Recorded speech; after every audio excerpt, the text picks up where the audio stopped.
Hey everybody, this is Pac and Mac, and we have arrived safely and soundly. I don't think that's quite a word, but we're safe and sound, and we're here in Japan. How you feeling? I'm great. I'm actually very happy that we finally got around to do episode 2. I know. So episode 1, we were about to move here. We were packing. We had everything upside down in our previous home. And we had a lot of doubts and questions in our head about how the whole process was going to be. So it's really good to be on this side. It is. And we're really happy that our 3 cats made it too. I know. That was a big component of our anxiety, I suppose, if they were going to make it safely or not. But yeah, I'm ecstatic. I'm so happy that we are here. And I suppose we're going to be doing this every week. Okay, we're going to be good. And try to keep you guys updated. Showing up, same time, same place, every week. Exactly. Yeah, you know the drill. So yeah, so in this second episode, we just want to share with you guys what it's been like for the last 2 months since we got here. So it's been a bit of a journey. It's been a journey. A really, really fun journey, though. I mean, there's been some challenges, and there's definitely been some moments where we've sort of had to take a breath. Because I think that's a challenge, though, of moving to any new country or a new place, anytime there's big change. But what about for you? What were some of the things that you found the most, well, I'm going to use the word challenging, but also interesting, like in the move that you probably weren't expecting? Look, I think the time that I remember I was the most anxious here was by far, we've been here 2 months, right? 2 months and a bit. And in that time, we have had 2 earthquakes. Yes. And 2 typhoons. Yes. And just the biggest typhoon in recorded history for the last few decades or something like that. So the one just a couple nights ago. Yes. Right? Hagibis. Yep. Number 19. Yes. Because here in Japan, typhoons are numbered. But elsewhere, they actually put a name on it. So it turns out that Hagibis is a Philippine word.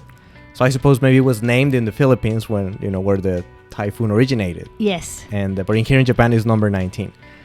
But when the number, what was the 14 or something, yes. right? When our cats were en route here, they were on their way here, and they were supposed to land here at 7 a.m. on a Sunday, just about the same time as this other massive typhoon hit land in Japan. So all that day was insane. All that weekend was kind of insane. Because, we arrived to Japan, and then the cats had to stay behind for 40 days because they haven't finished their quarantine. So a friend of ours was kind enough to keep the cats for 40 days. And so when that time has lapsed, they finally were able to get on a plane and come here. But of course, the typhoon had another plan. And in the end, long story short, in the end, the typhoon arrived. The cats, their flight was delayed. They arrived safely, but it took them about 48 hours, I think, the whole journey for them, which is a lot more than we had expected. They got delayed in the airport. And the guy that went to pick the cats at the airport, he took basically the whole day to get to Narita Airport, which is freaking far away. It got, the roads to get there were blocked or damaged. So essentially the whole day, I was a mess. Because, I was thinking, are they eating? They must be freaking out. Are they drinking water? As you can tell, we love our cats. But, once they got here, I felt like the move had been successful and completed.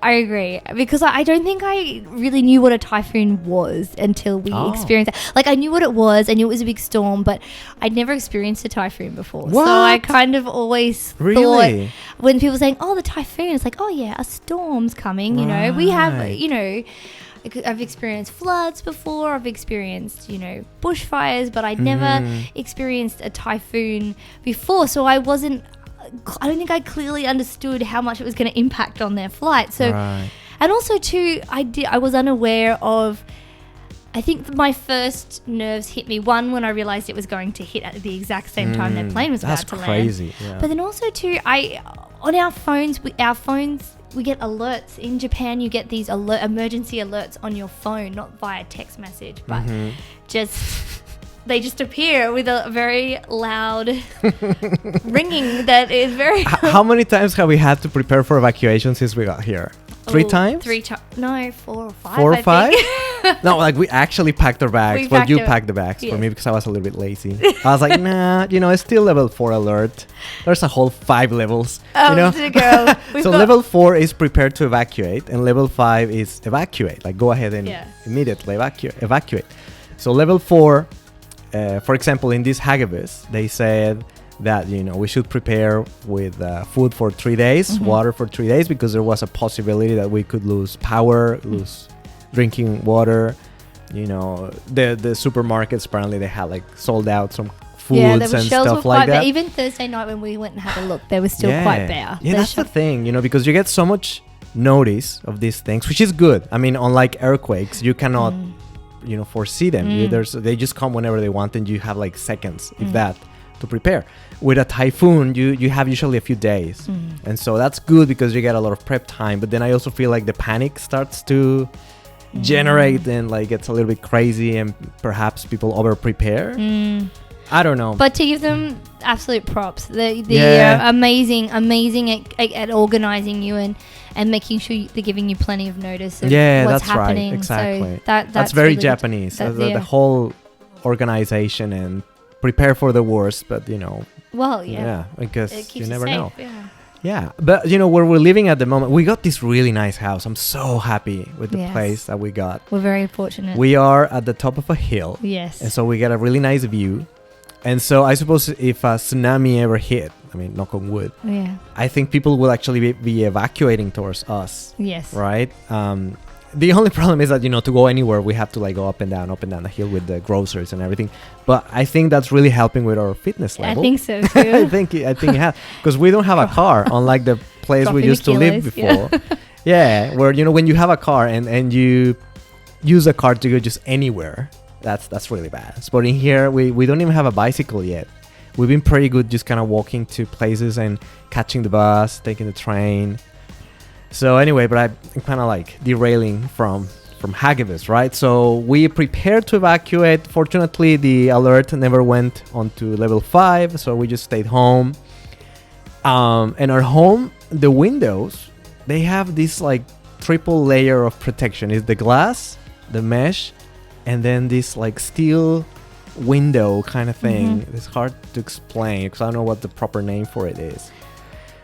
Look like those storefront doors like made of metal, It reminds me of Titan Shed. I don't know why. When we first came to look at the house, I was thinking, why are we going to be living in a shed? I have not seen that in Japan. I've never seen it. No, I thought it was maybe a new legislation that they got into the years that I haven't been here, and all the neighbors around here in this house, they have it, and a lot of them actually keep them closed permanently.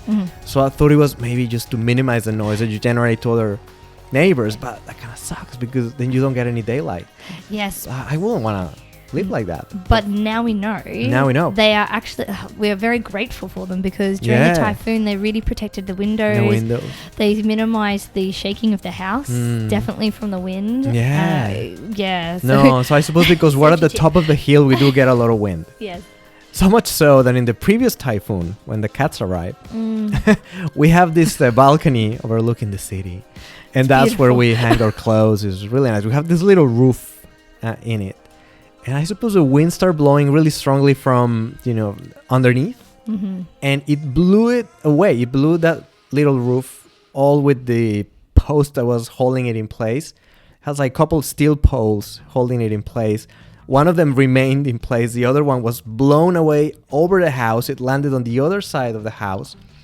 I found that the next morning, and I just found pieces of the whole thing. It was crazy. I'm just really glad that it didn't land on people's property or people, themselves. So that was crazy.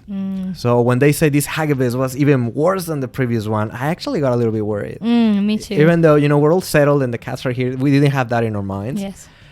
I don't know. They just kept saying that this is going to be awful. And it was actually. Yes. I mean, we were lucky. It's not that it wasn't. No. I mean, people died, unfortunately. That was pretty sad.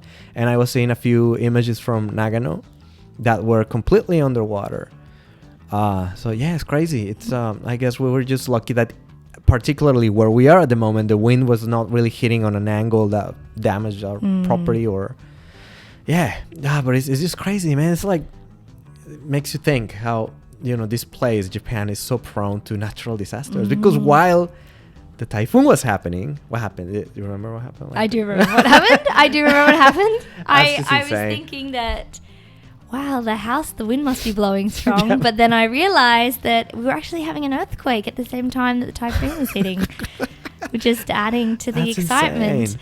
Oh, but man. no, it was, it's only my second earthquake. So once again, a new experience for me. This was a level 3 apparently. A level 3. Because we have an app, and the app tells you there's an earthquake incoming, provided that you're far away from the epicenter enough to get some kind of warning. So this time the epicenter was at sea near Chiba, so there was no warning. We had like 0-second warning, and I think there was 2 earthquakes. The first one was kind of short, and that's when we felt the house kind of shaking a little bit, and that's when I thought, oh my god, the wind is shaking the house. That's what we some thought. Pretty serious wind, because right? To in the shake a first house. typhoon we did have wind that shook the house, so it was wow. quite an interesting experience. That's for sure. It's like houses here, I don't know if they're incredibly fragile or incredibly well built, because they don't look very sturdy, and you can hear through the walls inside the house and everything. But this house is like 30 something years old, right? And standing strong. It's been over earthquakes and not tsunamis, typhoons and all these things. Oh yeah, so on the second earthquake, that's when I got the notification for the first one, which was already a little bit late, and that's how we knew it was. It was coming. It was trembling while the typhoon was actually crossing just at the same time. Man, you gotta love Japan. Yeah. Oh my god, it's just. Where do you have that? Where else do you have that kind of stuff going on? No. It's insane. But the ability of the Japanese people to repair and get back to normal is just uncanny. Man, the trains, the roads. I mean, you can tell they've been doing this for a while. Yes. And it's just insane how things were back to normal pretty much on Sunday. Oh my goodness. Trains were running again. Yeah. And then on Monday, everything was back to normal. I know, yeah. And except for these places where, they were underwater completely, I suppose. That's a different story. But for the most part, near Tokyo, Chiba, Yokohama, all those places, it was insane. So that has been kind of crazy. I think it's a testament to how, and this is something else I've noticed here, that people here are so resilient and just also really, they come together to help each other. I mean, even myself, I know just being here it's been a really wonderful experience, because even though I am still very much learning the language and very new, I've never felt any hostility. That people have been really, really supportive and helpful and lovely, and every time I've needed help, there's been somebody, just what is it called? A random act of kindness, a stranger, someone helping me out, trying to find my way. I feel like here, people really come together, and I think that's a big thing too after something like this, a typhoon, or you can just really feel that energy across the place. Yeah, no, good on them. So on that front, so far, so good. I mean, it's been kind of crazy. It's been new experiences for us because we didn't have that much and that many natural disasters anywhere else that we have lived. But 2 months and counting it, and let's see if there's any more of this before the year end. I don't know. I think the typhoon season, it is a season, so we might see 1 or 2 before the end of the year. So who knows? But well, I mean, not to deter anybody from coming, because it's an amazing like place. Doom and gloom, and as I say, you get plenty of warning with typhoons and all that. So if you'll be fine. You'll be fine. Yeah. But we have been doing lots of other things. Yeah, let's talk about the fun things. The fun things that we've been doing. All right. So what has been your favorite place or activity that we have done or you have done since you got here? Oh my goodness. Food. I was going to say I'm going to be a goofball and go with food. Yeah. My new favorite place to go. We found this really great little place that sells donuts, vegan donuts, which is even more exciting, because if you're a vegan and you're out there, you know how hard it is to find vegan donuts anywhere. It doesn't matter where you're living in the world. Oh my God. Yeah. But this place is exciting because it's not only does it have vegan donuts, but you can go and have a beer and donuts, which is really, really fun. What's the place called? Let's give them a shout, I suppose. What are they called? The Good Town Donuts. Nice. In Harajuku. Good Town Donuts in Harajuku. Yeah. Really cool place. Really Yeah. cool. If you're ever there, check it out. Good atmosphere too. Yeah. Nice. Pretty chill. Pretty chill. And so the first time we went there, we just bought a big box of donuts. Because they do take away. They do take away. We've been there twice. The second time, unfortunately, they didn't have all the flavors that they had the first time. So, but we still managed. That was great. So yeah, food has been amazing. Oh, everywhere. Yeah. We mentioned it in the previous episode that we are vegan. So we have that, I suppose, a little bit challenge sometimes to get something to eat. But for the most part, wherever we've been finding places to go. Yes. To. Quite good. I don't feel we have like sacrificed too much. No, it's always a bit of an adventure. And there's been a couple times we went with friends. We went to Indian restaurants. So, they always have like the vegetarian curry. Yes. And stuff like that. So, food has been crazy. And the vegan festival is coming. It's next weekend. Yes. In Yokohama. So we're definitely going to go check it out. So yeah, stuff like that tells you that, the food is a big thing here. Yes. And whatever it is that you're into, I think you're going to find something to eat, to do something really delicious or interesting. I feel like any train station that you get, just in general, it's just a lifestyle that you have to get your head around, is that every train station you stop at, it's just like a whole world of restaurants, shops, food open up to you. It's a pretty amazing place in that way, Tokyo, because it doesn't matter where you go. Yeah. There's just so much. I feel like you could be here 10 years and still not see it all. And still you see new places, new restaurants, new bars, and like, bakeries, Japanese food, Indian food. Yeah, everything. It's been great. So food, we can't complain. Yes. It's been awesome. And it's not that expensive. No. We've been to a couple expensive places in Ginza or stuff like that, but you know nice. what you're getting into. It's like a couple times, right? But other than that, you can really eat cheaply here. I don't feel you're gonna really struggle if you're trying to eat on a budget. Because the other thing you have here, which is pretty amazing, is your convenience store food. Oh my goodness gracious! Yeah, that's like could be like a whole podcast topic. Just on convenience. Man, what is your favorite convenience store chain so far? Oh, mine is Family Mart. Yeah, I know. I like Family Mart because they do the onigiri. Am I yeah, saying that the right? onigiri, with the edamame beans. And the seaweed. Yeah. That's my favorite. That's really good. That's my favorite. Really, it's just funny because the first time we stayed in Japan was in Akihabara in a hotel called Washington Hotel. And the convenience store right in front of it is a Family Mart. And I think among the Family Marts even, that's the best one. I know. Because it was so uncanny that the first convenience store we went to, it hasn't been beaten by any other convenience store. No. So we didn't know we were going into like a really high level convenience store that day.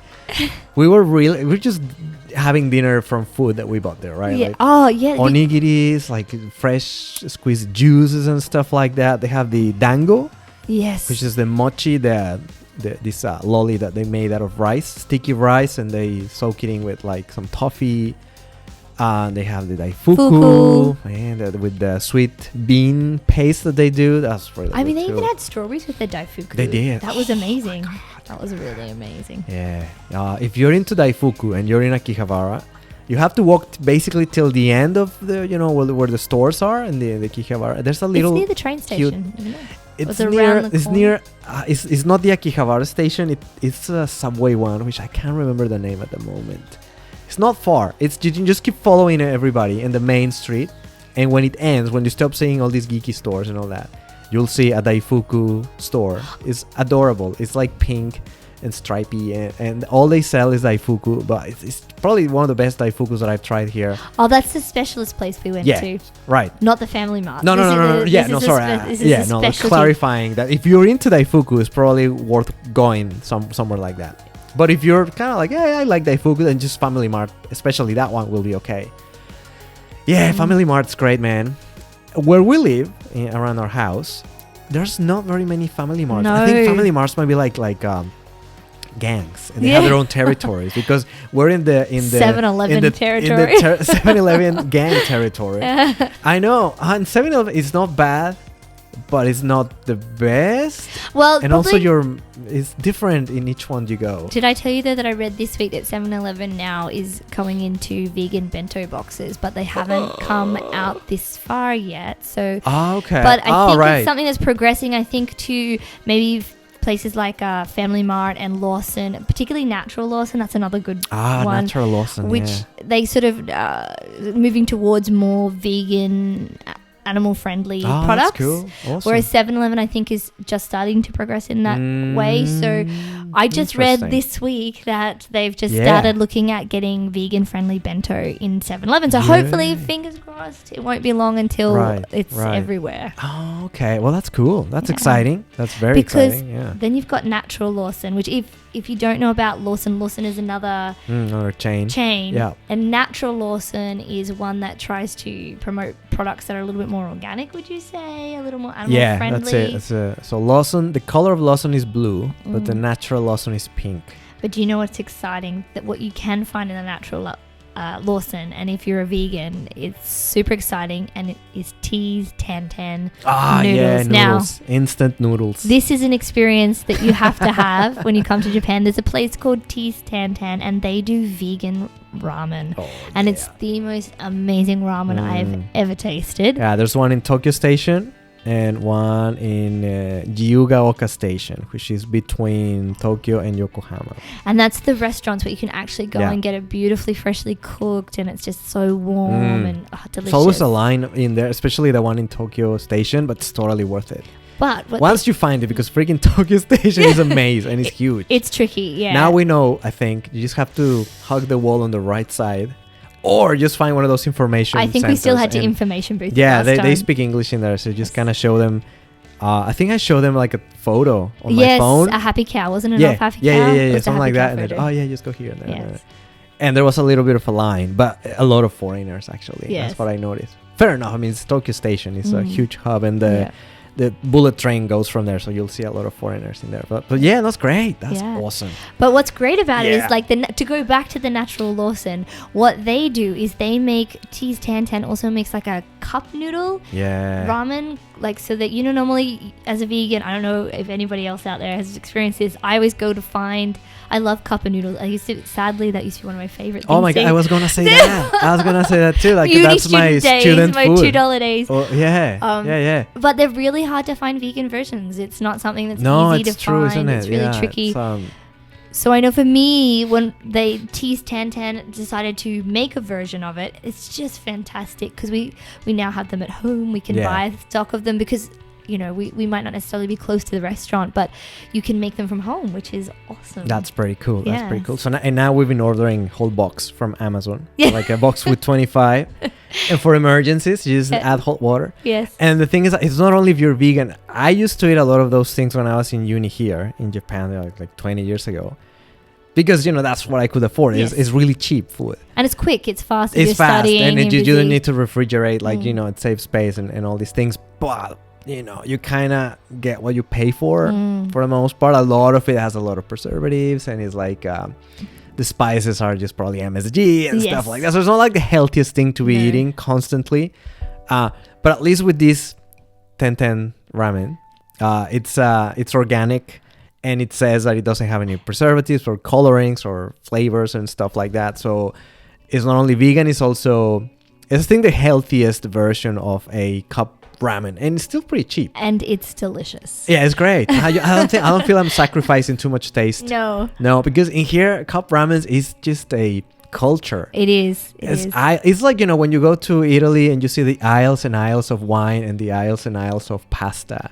Right? In here, I guess, it's the aisles and aisles of cup ramens from different brands, different flavors and all that. But like, like you said, there's just all of them have some kind of meat in it. Yes. Which if you eat meat, you're in heaven. But we don't. So we have to read ingredients. Yes. And we're getting really good at, finding the, reading the Japanese kanji for all the kind of meats and stuff like that. So yeah, we're good.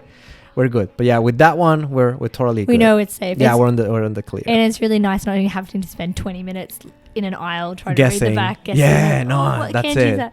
That's it. And you feel a little bit less guilty than, it's not that, it's not an unhealthy food or like fast food or anything anymore. So yeah, that's another recommendation. If you're ever in Tokyo Station, which if you come to Japan, you're probably gonna go through Tokyo Station at some stage. Yes. Try and find it's also at Narita ramen. Airport as well. If you fly into Narita, I didn't know. And you have a stopover, there is one at Narita Airport as well. Oh yeah, okay. So if you guys never been here, there's 2 airports near Tokyo. So one is Haneda, which is great. We actually haven't been there. No, we I haven't have yet. a million years ago.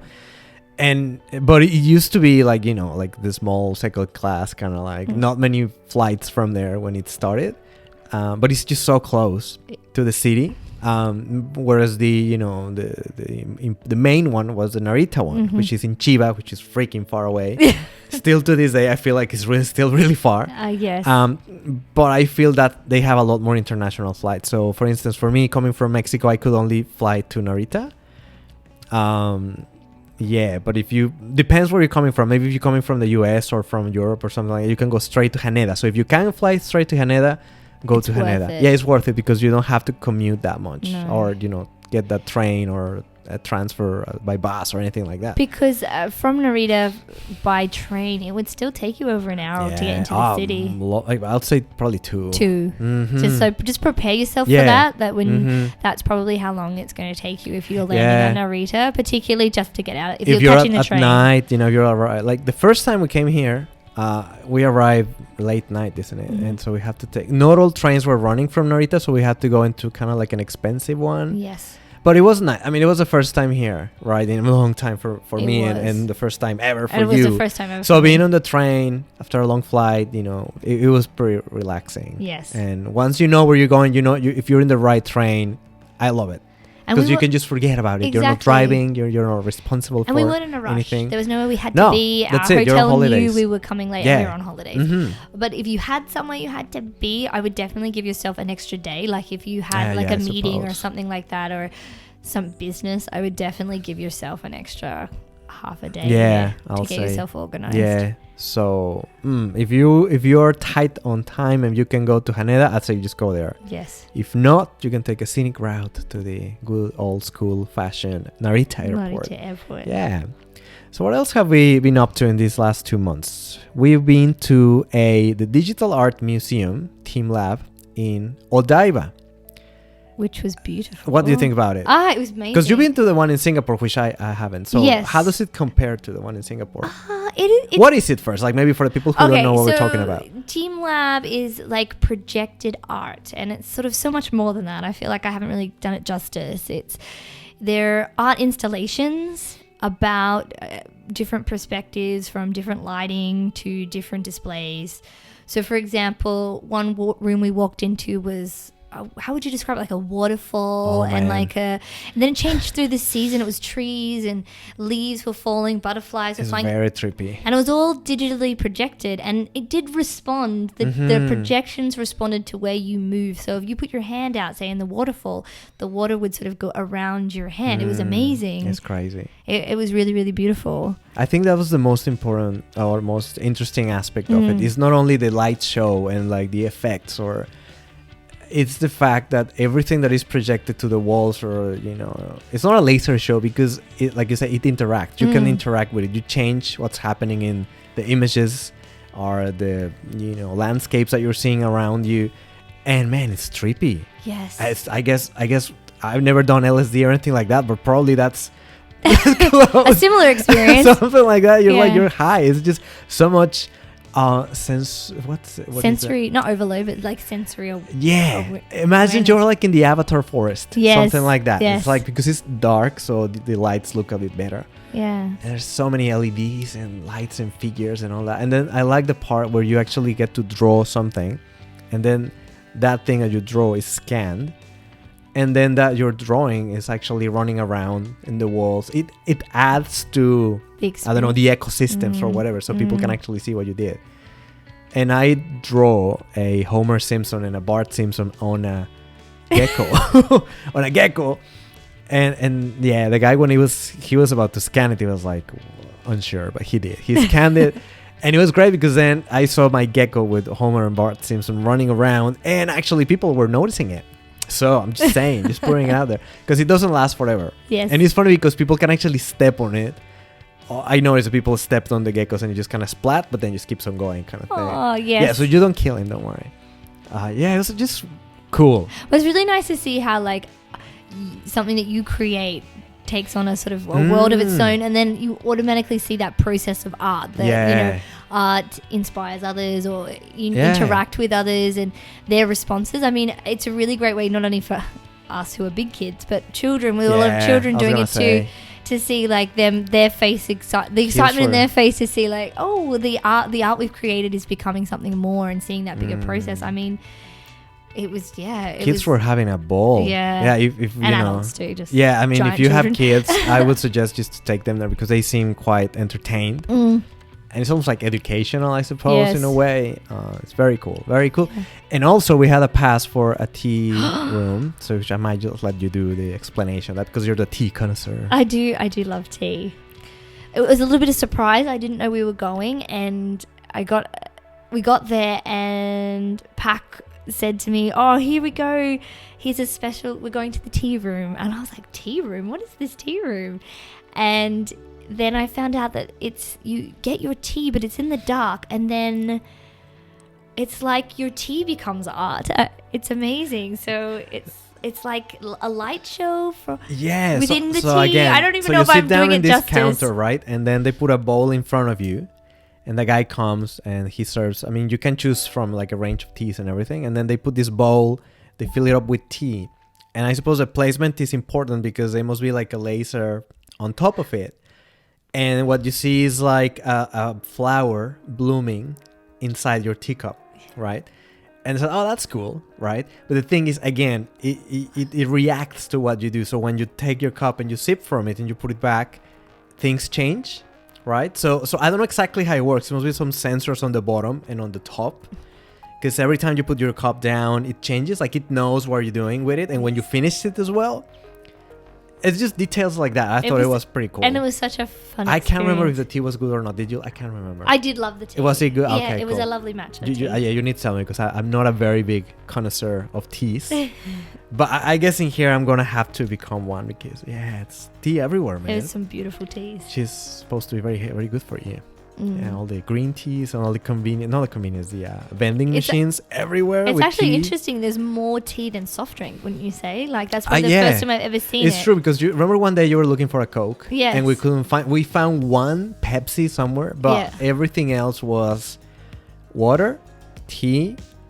There's energy drinks. I think I saw. There's actually some of them have like soy milk drinks. Remember in the station. But it's not really very many Cokes and Pepsis and stuff like that. But as a tea drinker, like I don't think I've been anywhere else in the world where you can sort of like, oh, I have 30 types of tea to choose from. You know, normally it would be like some sort of soft drink or something like that, but no, it's all tea, which is pretty cool. It's pretty cool, so it keeps you awake. For my little lady self, my little old lady tea.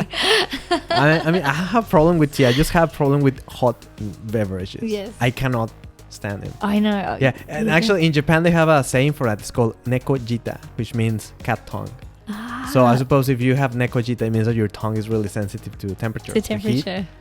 It's just I could never drink at the same temperature that you drink stuff. Like you serve your tea and you're like drinking it immediately, and I have to wait for it, and I'm blowing in it, and it just gets tiring. It does. Whereas it comes in like with ice and stuff like that. Yeah, cool. Yeah, I'm good. But they do a lovely, like here, iced tea is a big thing too, particularly through summer. Because it was summer. A lot of iced tea, which is really nice as well. I think coming winter, I suppose I should get used to it because we're gonna be cold again. Yes.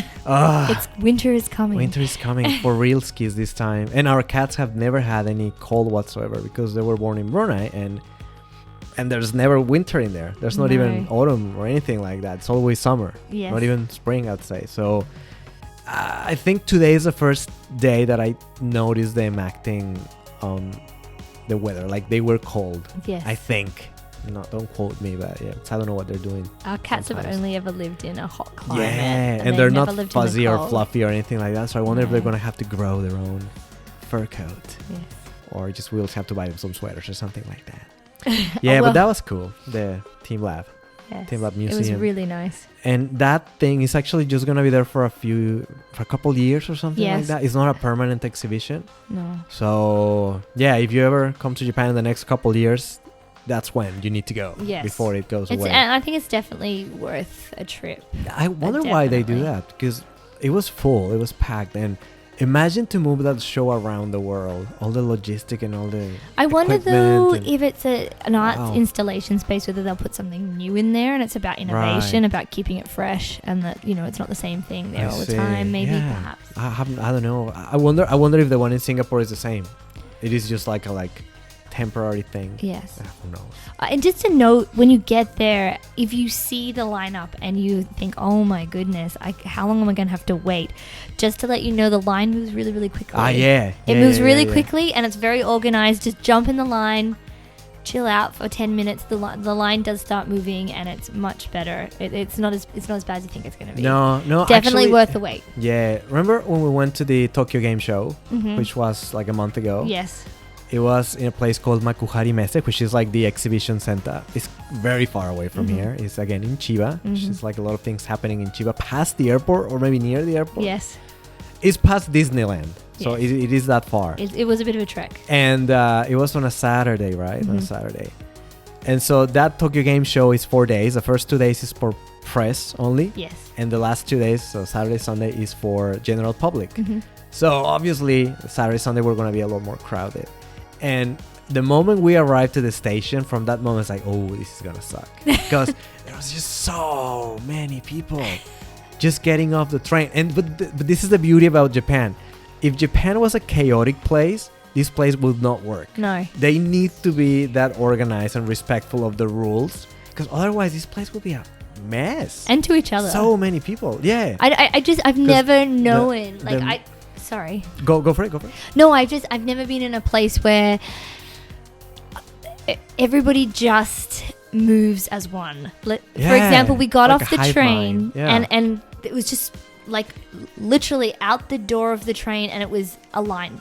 And there were so many people that the station was packed but everybody just stood so close together and waited and just then it started to slowly move, and nobody complained, nobody got angry, there was no aggression, everybody just waited patiently, and I've just never I don't think I've ever seen that before. A bunch of happy nerds waiting to go to our happy place, Exactly.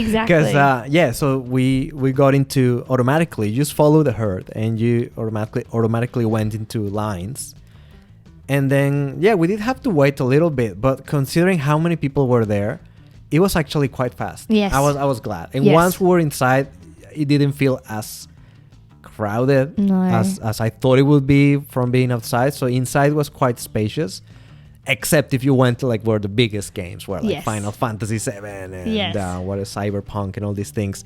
But we kind of focus our attention in the indies ones, like the low budget games, and that was cool because it was a lot less crowded. Very cool. So we got to see a lot of cosplayers. Yes. And I was actually amazed how many Switch supported indie games were out there at the moment. It was pretty amazing. Some of them were really great. Yeah, considering that Nintendo didn't have an official presence in there, which I was a little bit disappointed. But they were relying, I suppose, in the fact that there were so many indie games doing all the work for them. But we'll see. I just wanted to see a couple of famous people in there, right? Maybe next time. Now that we're here. They did pair with Sega though, didn't they? Yeah, they did for the Olympic game, was it? Yeah, Mario and Sonic Olympic 2020. Olympic, yeah, yes. That's a big one because they have to capitalize on the fact that the Olympics are next year. If you guys were not aware, 2020 Tokyo Olympics. It's gonna be a zoo in here, but I suppose it's actually benefiting us in a way because people keep telling me that they have been adding a lot more of English around the city in general for signs and train station names. And they're doing this because they want tourists to just not get lost. Because I can imagine not speaking Japanese at all, it could be quite confusing. And but luckily for us now it's quite easy to. I think also Google Maps helps a lot too. God, Google Maps Google has been very helpful. Is the bomb, and it's free, you Yes. guys. I mean, if you don't mind Google tracking your every movement, okay, they already know everything about you. So it's too late, guys. Just sorry to burst your bubble. But yeah, it's free. It's it tells you what trains from which platform, how much it's gonna be. What alternative routes you have. It's just insane. It's amazing. I remember once we were traveling, Pac was just on it. Like he just knew exactly what he was doing. He had the Google out. You were looking at it. I just remember this tourist looking to us, and he could obviously hear us speaking in English, and he looked over and he went, "What app is that? That is amazing!" And he's just like Google Maps. Google Maps. It's for free, baby. He's like, "What?" Yeah, it's amazing. It's insane. And look, I can compare because as I said, I lived here like 20 years ago, so Google Maps wasn't a thing. The train stations, I can tell the difference with English is just massive. So back in the day, without Google Maps and without the ability to read kanji for stations and all that, it was quite challenging. So today, luckily, that's not the case anymore. So yeah, get Google Maps. I mean, for me, I've caught the train a couple of times by myself, and how's that? How you feel? It is challenging. It is challenging. Yeah. I think Google Maps helps because you can have it on your phone.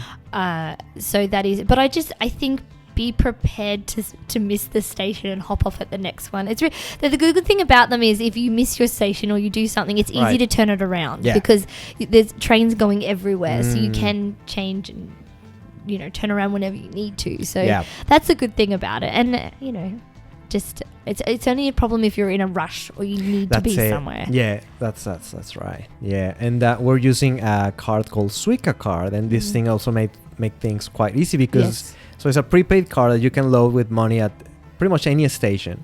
And with this card you can get in the train but also get in the bus. You can also pay for stuff in vending machines. Even some convenience stores allow you to pay with your Suica card. So it's great because you just tap.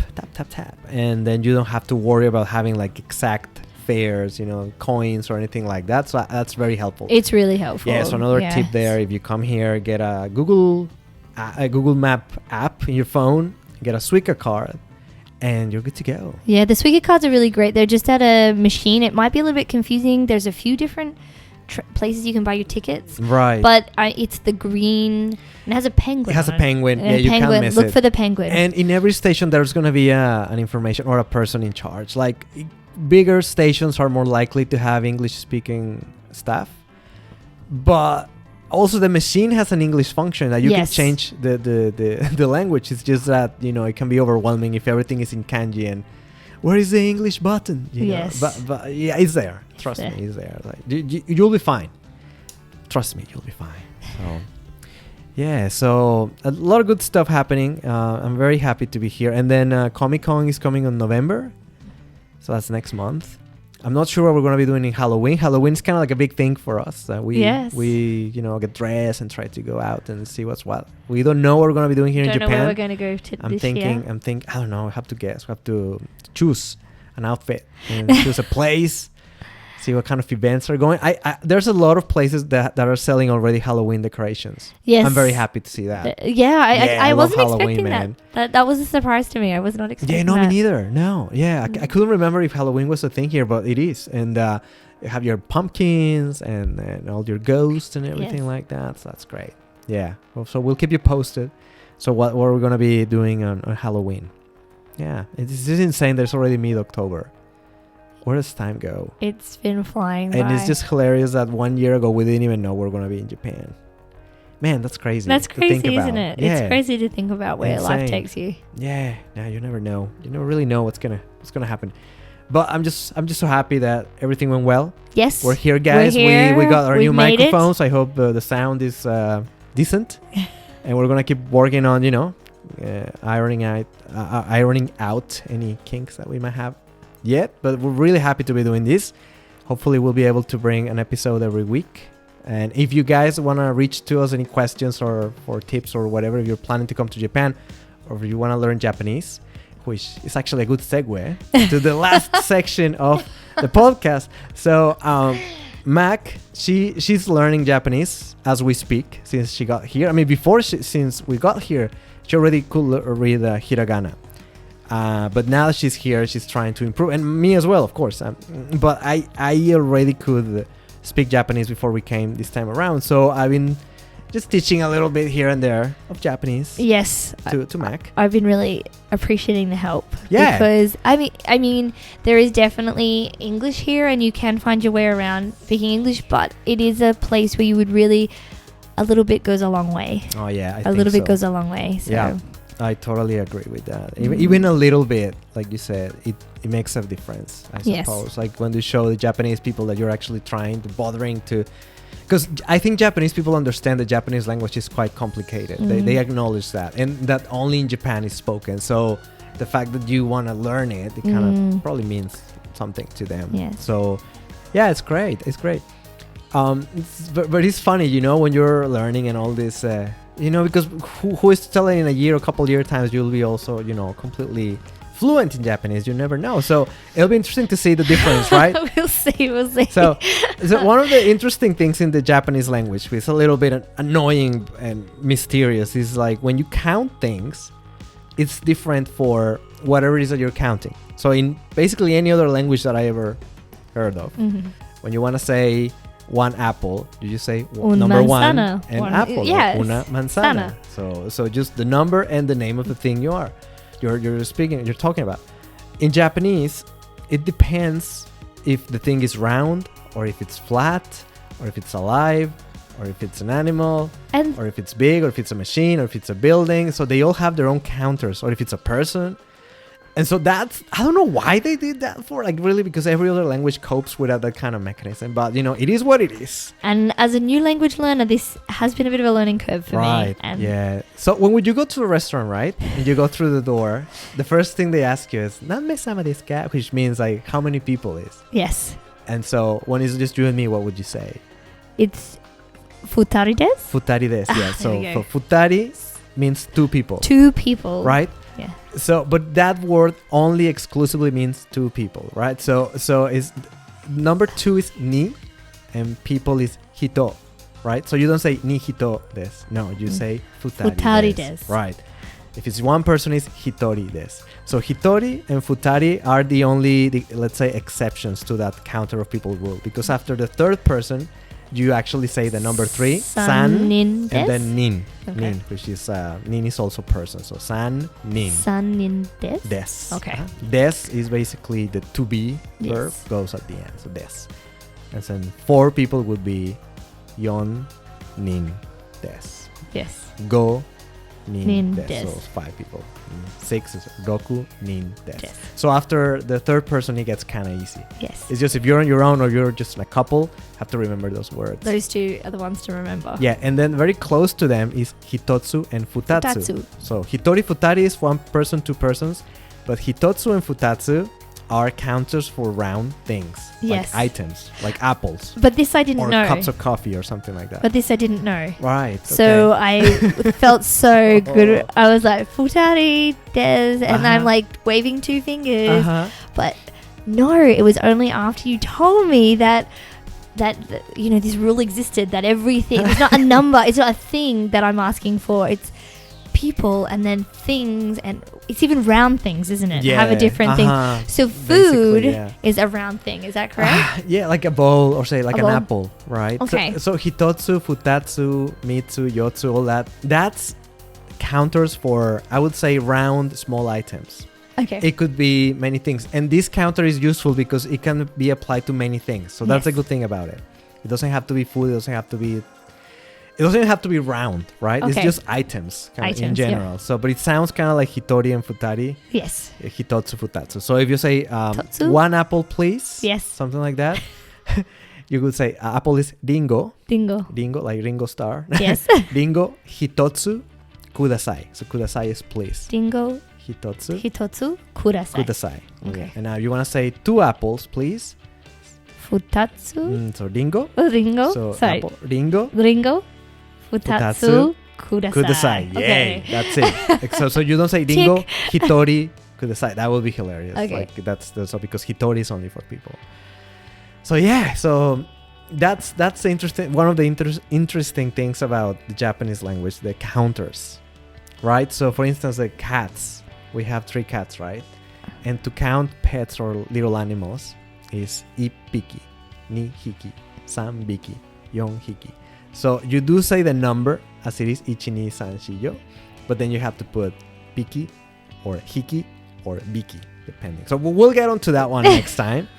I'm just saying, like, whenever I was talking about my cats to the immigration agents, I have to be mindful that they were not sannindes because they're not people. They were not mitsu because they're not little round objects. No. But they are cats. They're animals, a little animals. They're kind of cute. Sanbiki. Yeah, neko-chan sanbiki desu. Yeah, so, man, so much fun. But that's definitely part of the fun of learning, isn't it? It's just that one of those... Messing up. Yeah, man. And, I mean, I think they're nice Japanese because as so I nice. say, it's part of their culture to be polite, I suppose. So I don't know whether they want it or not. Sometimes I feel like they have to be polite. So you never know if they're actually being polite because they want to or what. But I guess for the most part, they're naturally I feel peaceful, like natural peace, good people. lovely. Yeah, everybody's been very, very helpful. I know. I so feel far, like I'd say our experiences have been awesome. And it just, even when you're trying, giving it a go, it's that people are really... looks like they're trying to genuinely help you. Yeah, no, that's it. If you're lost or something like that, or if you're trying, even with minimal Japanese, they'll really try with their minimal English perhaps to help you back. To help, yes. So yeah, it pays out to, even on the plane when you're coming here for a trip, it's kind of like grab one of those little books of Japanese and just learn a tiny bit. Just say good morning, ohayo gozaimasu. You can also, I heard from konbanwa. someone that like you can do Skype lessons, which I thought was really cool. That's cool. So that was a really cool thing. I don't have the contact, but I've just been hearing from a few of my friends. You know? I don't know, but I just thought it was a really cool concept. The thought that you could do some Skype lessons, even like, I mean, we're in Japan, but if you were overseas and you knew you were coming, you could Skype to do Skype lessons. Awesome. That's kind of cool. Yeah. That was kind of cool. That's very convenient. Yes. And it's good for the teacher too. What a cool job, because you can work from home. From anywhere, yeah. You can teach Japanese. Yeah. Well, if it's kind of like an online course, but with a live person. Nice. Yes. I wonder how much it is, because in Japan, especially in big cities, I suppose, they usually have free Japanese lessons in the city councils or like the community centers kind of thing. I used to go to a few of those in Hiroshima, and they were quite good. But they're usually beginners lessons, which is probably what we're looking for at the moment for you. So yeah, but if they are only held when you have to work or you're busy or something like that, well, that's the thing. That's the challenge. And they're usually either super cheap or like run by volunteers. Yes. Or it's just very symbolic, like very cheap lessons. Yes. But if you're serious about it, I guess you can just get some private lessons, but that's going to be expensive. I guess. Yeah, I'm not sure how much. We should probably look into that. Yes. But the Skype thing sounds cool. Yeah, I thought the Skype thing sounded like a good way to go because it's very convenient. Yeah. And you can do it when you're available and at times that suit you, rather than trying to fit into a class. Sometimes it's difficult with work hours, particularly in Japan, because work hours can be quite long.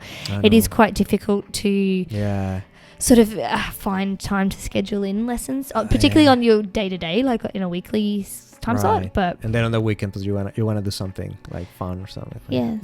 Well, it depends how your particular situation, I suppose. But yeah, Skype would be an interesting option. The good thing is there's so many options.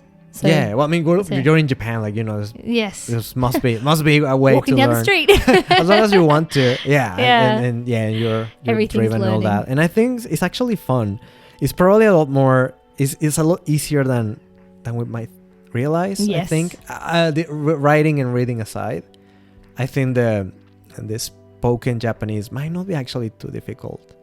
For me as a Spanish speaker, it's actually even easier because the pronunciation is quite the same. It is similar, isn't it? The vowels are the same, exactly the same, and I find that it makes a dramatic difference. I would agree. In that. Yeah, I'm really so I'm lucky. Probably for most of you guys that are like native in English, you might have a little challenge at the beginning, but you train your ear and you start hearing the sounds. And I mean, I know a lot of people who speak perfect Japanese are Americans or Canadians or Australians, stuff like that. It's just practice, like everything else. Yeah. So that's where we're at. Yeah. Anything else you want to share today? Anything that we missed? We probably missed a few things because it's been 2 months trying to squeeze them into one podcast. One podcast. Yeah.